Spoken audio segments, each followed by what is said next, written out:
So today we are going to learn what is outsourcing. कोई भी word को अगर समझना हो ना तो सबसे पहले उसको प्रॉपरली रीड करना है, उसका मीनिंग समझ लेंगे तो आगे का एकदम सिंपल है, आगे कुछ नहीं है. As till now we were learning the word source, जहां से हमारा कुछ काम होता है, that is source. Now outsourcing मतलब क्या कि हम बाहर से कोई सोर्स लेंगे और कुछ काम करवाएंगे. सिंपल मीनिंग है आउटसोर्सिंग, बाहर से कुछ सोर्स लगा के काम करवाना. एकदम इजीली ये वर्ड का मीनिंग समझ में आ गया. नाउ आउटसोर्सिंग का एग्जैक्ट मीनिंग क्या है? Reduces its own cost. कोई भी पर्टिकुलर कंपनी है, उस कंपनी को कुछ काम करना है, करवाना है, तो अगर वो उसके मेन कोर्स पे ध्यान देगी कि रेगुलर काम पे ध्यान देगी, जैसे सैनिटेशन है, कैंटीन है, उसका मेन मकसद है उसके प्रोडक्शन, उसके एम्प्लॉय से काम करवाना, तो फिर he is going to just focus on his work. तो वो आउटसोर्सिंग क्यों यूज करेगी? ताकि रिड्यूस इट्स ओन कॉस्ट, खुद का खर्चा कम करना है, उनके हिसाब से उनको पेमेंट देना है अगर उनके माइंड में बैठ जाता है तो, और वो काम के लिए उनके एम्प्लॉयज को लगा देना है.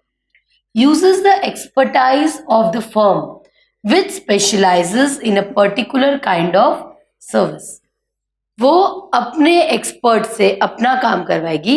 Uses the expertise of the firm, जो ऐसी फर्म है जो इन सब कामों के लिए एक्सपर्टाइज है, मीन्स बहुत होशियार है, वो लोग इजीली, वो लोग के पास नॉलेज है ये काम को कैसे करना है, उनको वो काम देकर वो काम आउटसोर्सिंग बाहर वालों को देकर करवा रहे.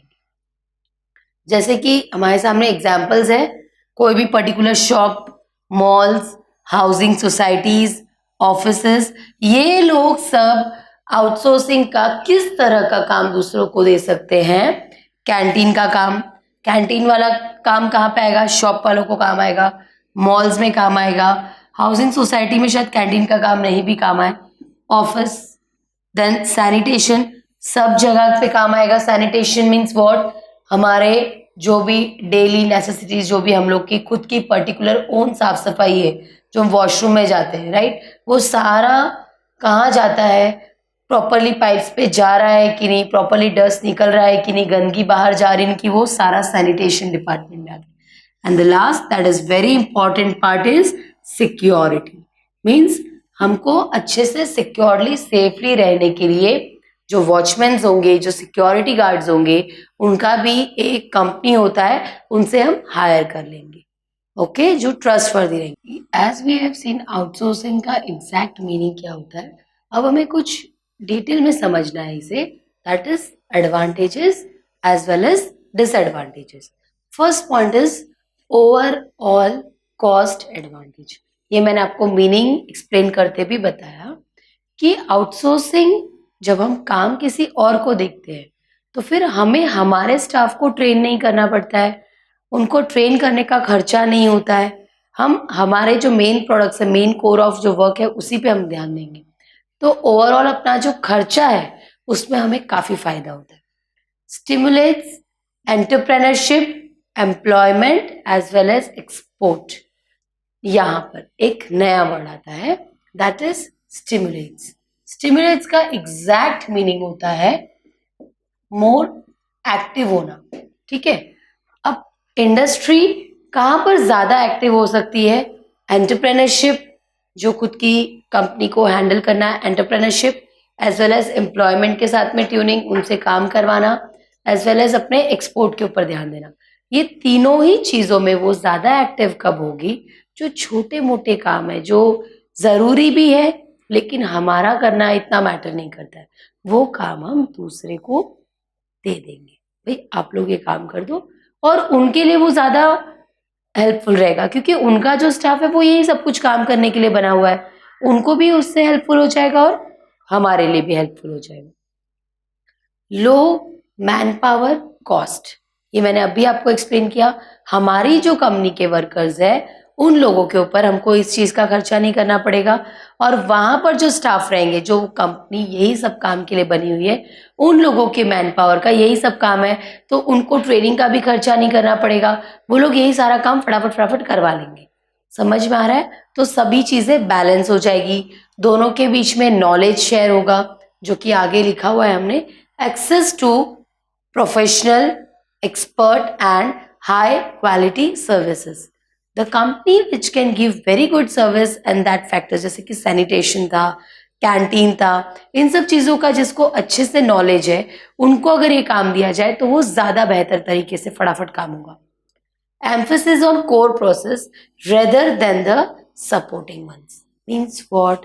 हमारी company, the existing company will keep focus on core process rather than, ना कि supporting ones। हमको क्या करना है, supporting company क्या करी, वो हमारे company का ओनर देखेगा, हमें सिर्फ हमारे काम पे ध्यान देना है, वो भी एकदम बेस्ट तरीके से, बिकॉज हमारे पर काम का प्रेशर भी नहीं है। आई थिंक एडवांटेज आपको क्लियर हो गया होगा। एक बार हम लोग फिर से रीड करेंगे, अगर फास्ट गया है तो आई एम सॉरी। एक बार मैं बताती हूँ। Overall cost advantage stimulates entrepreneurship, employment as well as export, low man power cost, access to professional, expert and high quality service, emphasis on core process rather than the supporting one. Disadvantages पे थोड़ा सा ध्यान देते हैं, ज्यादा नहीं है, एकदम इजीली समझ में आएगा। Lack of customer focus. See, ये मेरा फेवरेट पॉइंट है। क्या होगा, अब इन सब कामों के लिए हम लोग बाहर वालों को रखेंगे, आउटसोर्सिंग दूसरी कंपनीज को रखेंगे, वो बोलेगा, सी मे बी, हमेशा ऐसा नहीं होगा, इसके लिए इसको डिसएडवांटेज बोलते हैं। मे बी उसके दिमाग में आएगा क्या करना है, कस्टमर कौन है, अपने को क्या करना है, अपन अपना काम करके निकल जाते हैं।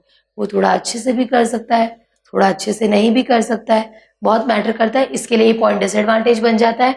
अ threat to security and confidentiality. Yes, cheating हो सकती है, वो उतने अच्छे से काम नहीं करेगा, हमने जो कॉन्फिडेंस से सामने वाले को हायर किया है वो काम ही नहीं हो रहा है। अब आप ये लेक्चर सुन रहे हो, ठीक है, स्टार्टिंग का एक लेक्चर आपको बहुत मजा आया, सेकेंड लेक्चर भी आपको मजा आया, फिर थर्ड लेक्चर में मैं पढ़ाते पढ़ाते थोड़ा सा फेसबुक यूज कर लेती हूँ, एक मिनट मेरा व्हाट्सएप है, मैं वो भी चेक कर लेती हूँ। अगर मैं मेरा टाइम पास कर रही हूँ तो सिर्फ मेरा नहीं हो रहा है, मेरे साथ में जितने लोग देख रहे हैं उन सबका हो रहा है। तो आपका जो कॉन्फिडेंशियल थिंकिंग था मेरे लिए, वो पूरा एक ग्लास जैसे टूटता है और चूर चूर हो जाता है, वैसा हो जाएगा। दैट इज वॉट, एक कॉन्फिडेंशियल रिलेशन होना बहुत जरूरी है, जो कि यहाँ पर नहीं रहेगा। डिससेटिस्फैक्ट्री सर्विसेज, क्यों?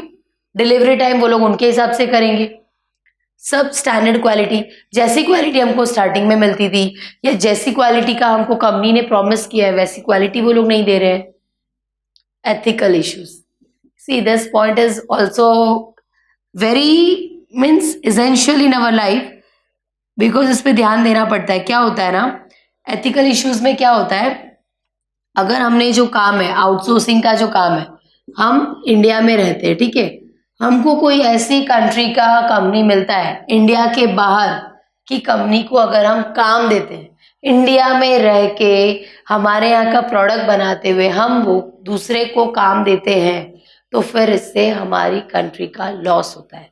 ये हमारे एथिकल इश्यूज है, these are the ethics which we Indians have, कि हमारे यहाँ का कंपनी का प्रोडक्ट है तो हम ही को कमाना है, हमारे यहाँ पे दूसरी कंपनीज नहीं कमाना है। I will give you example of McDonald's, Domino's, Pizza Hut, these are the companies which are outsource, जो वहाँ से यहाँ पर हायर की जाती है, उनकी फ्रेंचाइजी ली जाती है, और फिर हमें लगता है कि भाई यहाँ का कंपनी है बट यहाँ पे दूसरे लोग कमा रहे हैं।